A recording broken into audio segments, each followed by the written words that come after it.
Welcome दोस्तों, trick buzzer YouTube channel में आपका फिर से एक बार बहुत बहुत स्वागत है।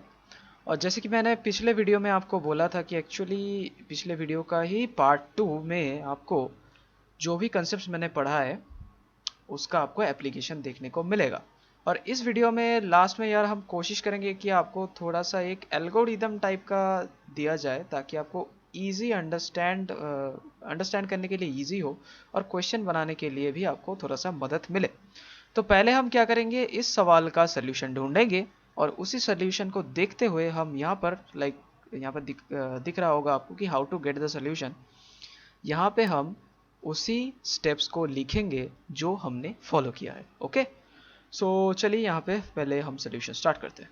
ओके, सो पहले क्या है कि हमको क्वेश्चन से ये फाइंड आउट करना है कि हम एक्चुअली कर क्या रहे हैं। ठीक है, प्रोबेबिलिटी में क्या है कि आप जानते ही हो, किसी इवेंट का पॉसिबिलिटी डिटरमाइन करना है। अब किसी इवेंट को पाने के लिए कुछ इवेंट आपको रैंडमली करते जाना होगा। सो ये इवेंट्स का नंबर क्या है और ये कह लो कि इस इवेंट्स का कैलकुलेशन कैसे होगा। सो माइंड में इतना बस रखो पहले कि यहाँ पे हो क्या रहा है। यहाँ पे देख सकते हैं आप, 3 numbers are chosen from 1 to 30 and the probability that they are not consecutive is कुछ ऑप्शंस है। सो 3 numbers are chosen from 1 to 30, मतलब यहाँ से आपको साफ हो रहा होगा कि मान लीजिए इस वो इवेंट है जहाँ पे हम क्या कर रहे हैं, हम we are selecting 3 numbers randomly from 1 to 30। 1 से 30 तक जितने भी नंबर्स है उसमें से हम 3 नंबर्स का ग्रुप सिलेक्ट कर रहे हैं। सो इसको कैलकुलेट कैसे करें, लाइक NS। सो यही है आपका सैंपल स्पेस कैलकुलेशन जिसको आप कहते हो। ठीक है, सो यहाँ पे क्या कर रहे हैं, हम 30 हमारे पास चीज़ें हैं, उसमें से हम 3 चीज़ें सिलेक्ट कर रहे हैं। तो ऐसे सिलेक्शन कितने होंगे, सो दैट इज़ 30C3। ये PNC का बेसिक फार्मूला है। अगर आपको PNC नहीं आती तो फिर हम किसी और वीडियो में यार इसको एक्सप्लेन करेंगे। ठीक है, तो ये हो गया आपका sample space calculation. Sample space calculation. और इसमें आपको दिमाग में क्या रखना है, आपको बस इतना सोचना है कि व्हाट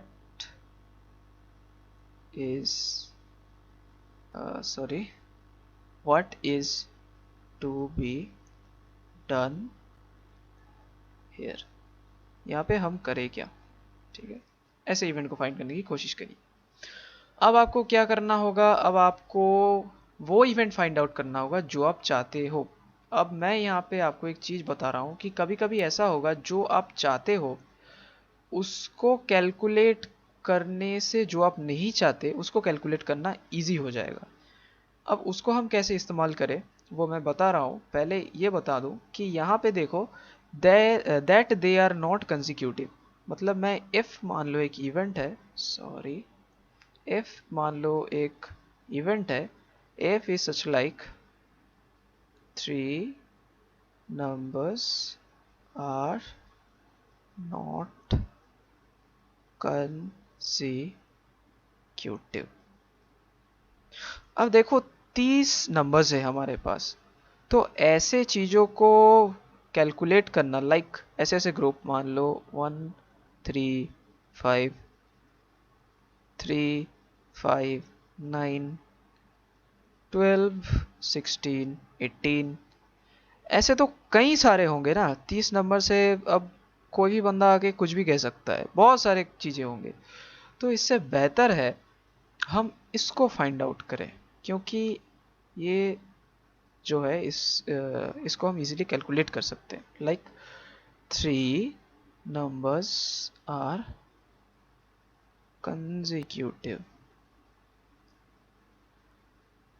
3 नंबर्स यहाँ पे क्या है, कंसेक्यूटिव है।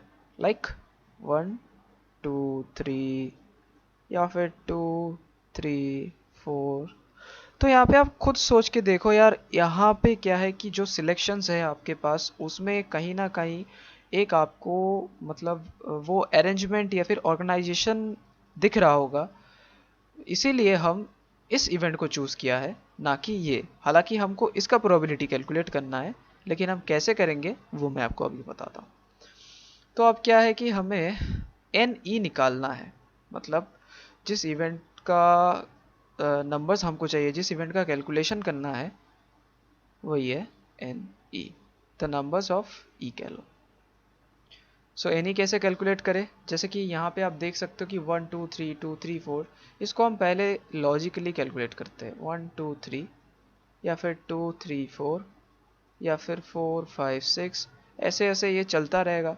अब खुद सोच के देखो, इस प्लेस के लिए हमारे पास 1 से 30 तक ऑप्शन है, और यहाँ से यहाँ तक जाने के लिए हमको क्या करना पड़ रहा है बेसिकली, इस प्लेस से इस प्लेस जाने के लिए या फिर इस प्लेस से इस प्लेस जाने के लिए, यहाँ पे +1 लगा लो, यहाँ पे +1 लगा लो, इसका कंसेक्यूटिव मिल जाएगा और इसका कंसेक्यूटिव मिल जाएगा। तो यहाँ पे आप बताओ कि 30 जो है, फर्स्ट प्लेस में 30 है, इसका कंसेक्यूटिव क्या है 31, 31 का कंसेक्यूटिव क्या है 32।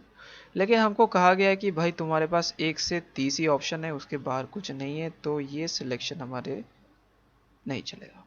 अब यहाँ पे जब 29 होगा, यहाँ पे आएगा 30, यहाँ पे आएगा 31, तो ये भी नहीं चलेगा। तब क्या करें? अब हम परमुटेशन का थोड़ा सा, एक्चुअली ये डायरेक्टली परमुटेशन नहीं है, तो मैं आपको किसी और वीडियो में बताऊंगा कि एक्चुअली ये फॉर्मूला परमुटेशन कैसे हो रहा है। तो फिलहाल के लिए आप बस इतना देखो कि हमारे पास फर्स्ट प्लेस, सेकंड प्लेस और थर्ड प्लेस है, और तीनों में ही हमको नंबर पुट करना है। So first second third, first place के लिए हमारे पास 30 में से किसी एक को हम सिलेक्ट कर सकते हैं। सेकेंड प्लेस के लिए भाई इसमें जो तुम सिलेक्ट करोगे इसका कंसेक्यूटिव एक लौथा एक ही होगा ना। अब खुद सोच के देखो, एक के साथ 1 प्लस करोगे, 1 के साथ 1 प्लस करोगे तो 2 ही आएगा, 1 के साथ 1 प्लस करने से मतलब बहुत सारे आंसर नहीं आ सकते। तो इस प्लेस के लिए 1 ही आएगा, और इस प्लेस के लिए सिर्फ एक ही ऑप्शन आपके पास खुला हुआ है। सो इसको अगर कैलकुलेशन करोगे तो हमको तीनों के तीनों काम करना है, तीनों के तीनों प्लेस भरना है, एंड वाला केस है। सो इसके लिए 30C1 इज इक्वल टू 30, लेकिन इसमें से दो ऐसे केस है जो हम यूज नहीं कर सकते, that is case number 1 and case number 2। सो मैंने यहाँ से रिडक्ट कर दिए, वो है 28।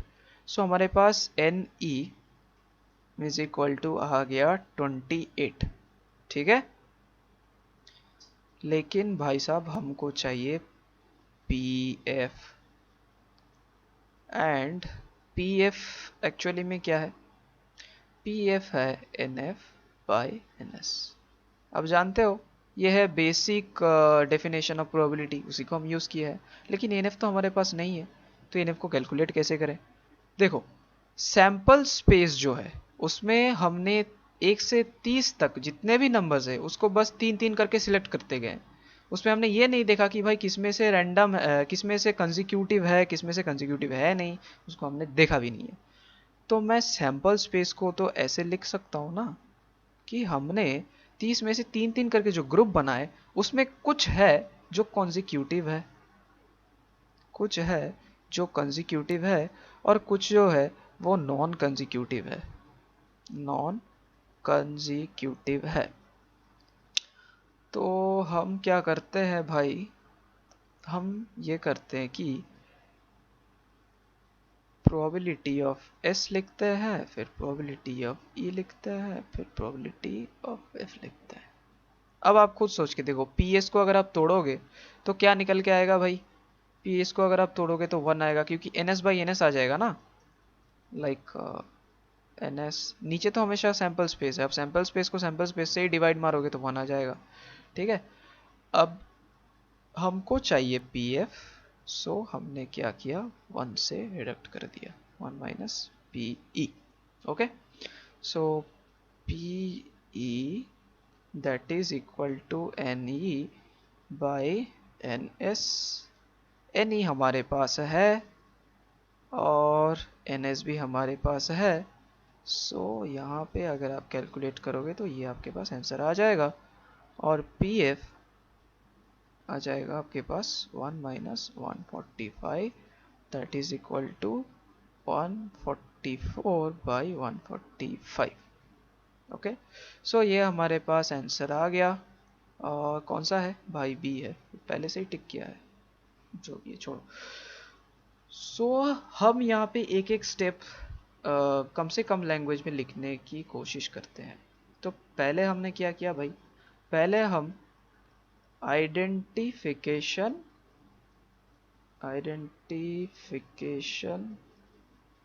ऑफ सैंपल स्पेस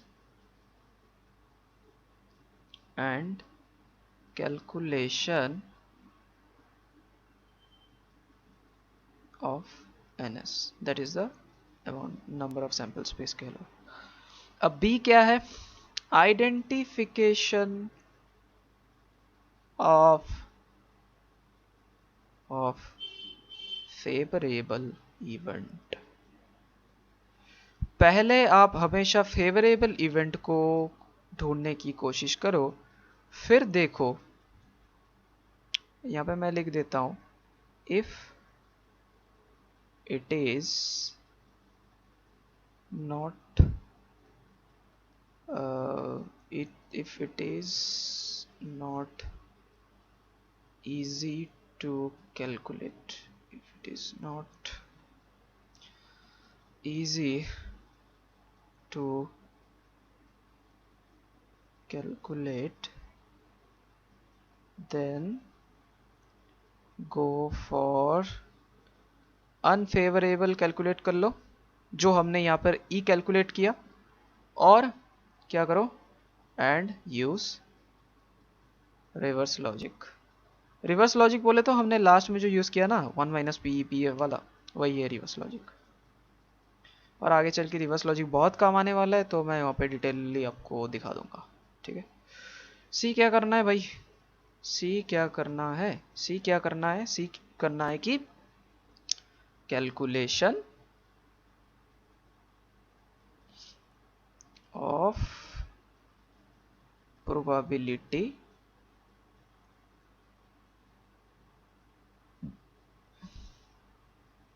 यहाँ पे मैं लिख दूं, when डिटरमाइनिंग प्रोबेबिलिटी। जब प्रोबेबिलिटी निकालोगे तब रिवर्स लॉजिक का यूज करोगे। मतलब डायरेक्टली ये वाला फॉर्मूला, ये P F equal to 1 minus P. Okay, मैं यहाँ पे एग्जाम्पल के तौर पे लिख देता हूँ, एक मिनट।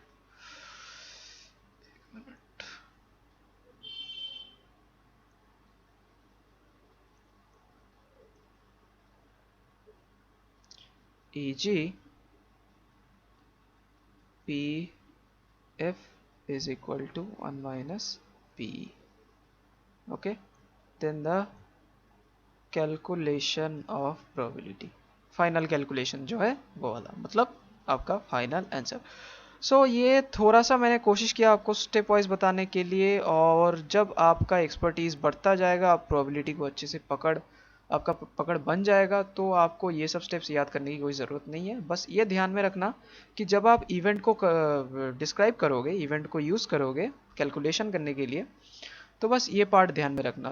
मैंने यहाँ पे पहले लिखा है, देखो 3 नंबर्स आर एक कंजिक्यूटिव, एंड देन वहाँ पे कुछ एग्जाम्पल्स मैंने लिख लिए, लाइक 1 2 3 2 3 4, एंड लास्ट इवेंट मैंने यहाँ पर लिख ही देता हूँ 28 29 30। इस पार्ट को थोड़ा सा ध्यान से लिख लेना, तो आपको इजी होगा। ठीक है, तो बस इस वीडियो के लिए इतना ही, और अगर आपको कोई डाउट है, कोई क्वेश्चन है, तो प्लीज़ कमेंट सेक्शन में पूछ लीजिएगा, और वीडियो को लाइक कीजिएगा, अगर अच्छा लगे तो शेयर कर दीजिएगा, और सब्सक्राइब कर दीजिएगा। Thank you.